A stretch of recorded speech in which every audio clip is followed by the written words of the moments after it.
Hai semua, Assalamualaikum dan selamat sejahtera. Selamat datang ke kelas matematik Cikgu Hayati. Hari ni kita nak belajar tajuk apa Jom kita tengok. Baiklah, hari ni kita akan belajar tajuk matriks. Alright, jom kita tengok dalam tajuk matriks apa yang kita akan belajar. Dalam tajuk matriks ada 8 perkara yang perlu kamu pelajari.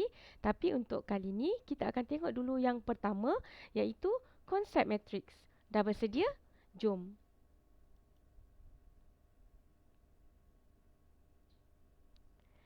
Di akhir kuliah ini, kamu akan dapat yang pertama, membentuk matriks daripada maklumat yang diberi.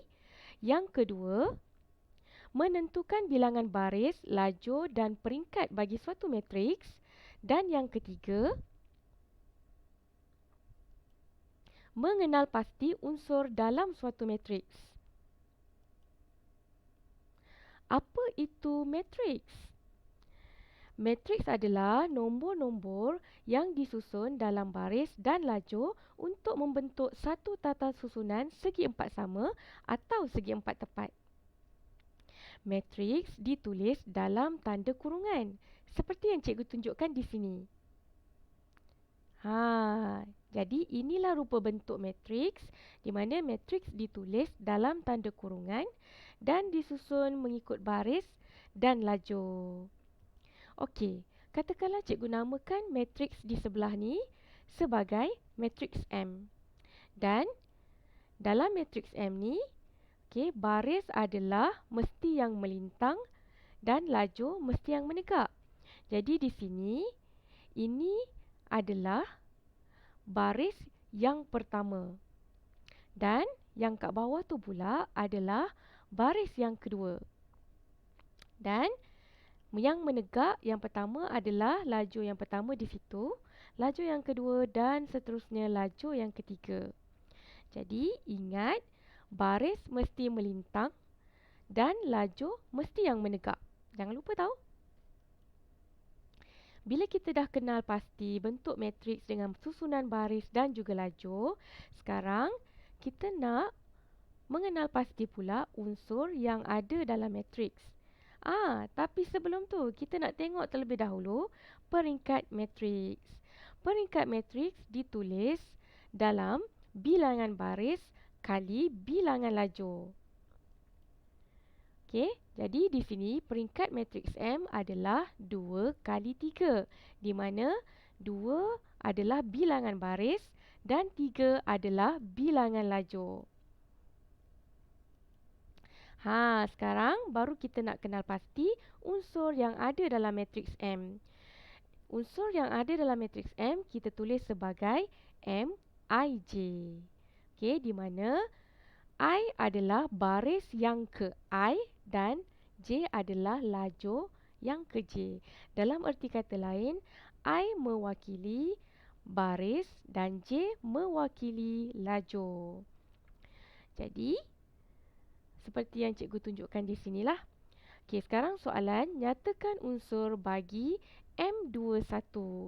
Jadi, 2 di sini adalah menunjukkan unsur tersebut berada pada baris yang kedua. Jadi, cikgu dah highlightkan baris yang kedua di sini untuk kamu. Dan 1 pula menunjukkan unsur tersebut berada pada lajur yang pertama. Jadi, cikgu tunjukkan lajur yang pertama di sini.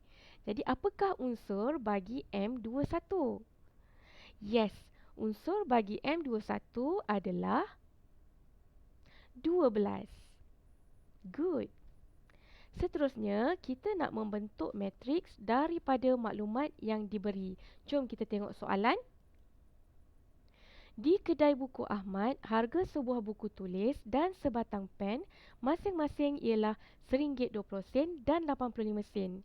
Di kedai buku Basri, harga sebuah buku tulis dan sebatang pen masing-masing ialah RM1 dan 90 sen. Di kedai buku Chong pula, harga sebuah buku tulis dan sebatang pen masing-masing ialah RM1.10 dan RM1. Jadi sekarang daripada maklumat yang diberikan ni, kita nak membentuk satu matriks. Okey, daripada maklumat, kita ada kedai Ahmad, kedai Basri dan juga kedai Chong. Jadi ketiga-tiga kedai ni kita boleh wakilkan pada baris yang pertama, baris yang kedua dan baris yang ketiga.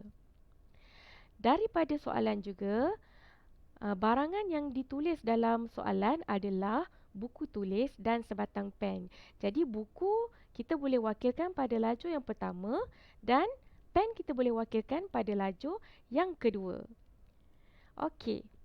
Pada kedai buku Ahmad, okey, sebatang buku tulis dan sebatang pen masing-masing adalah RM1.20 dan 85 sen. Jadi kedua-dua harga ni kita tuliskan pada baris yang pertama untuk kedai Ahmad dan masing-masing buku dan pen mesti ditulis pada lajur yang pertama dan lajur yang kedua.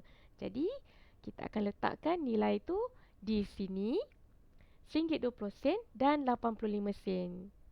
Seterusnya adalah kedai buku Basri. Jadi di kedai buku Basri, harga buku dan pen masing-masing adalah RM1.90. Jadi kita tuliskan di sini pada baris yang kedua. Seterusnya, di kedai buku Chong pula, harga buku dan juga sebatang pen masing-masing ialah RM1.10 dan RM1. Jadi kita tuliskan maklumat ni pada baris yang ketiga yang merujuk kepada kedai Chong tadi, dan maklumat buku dan pen masing-masing ditulis pada lajur pertama dan lajur yang kedua. Seperti ini.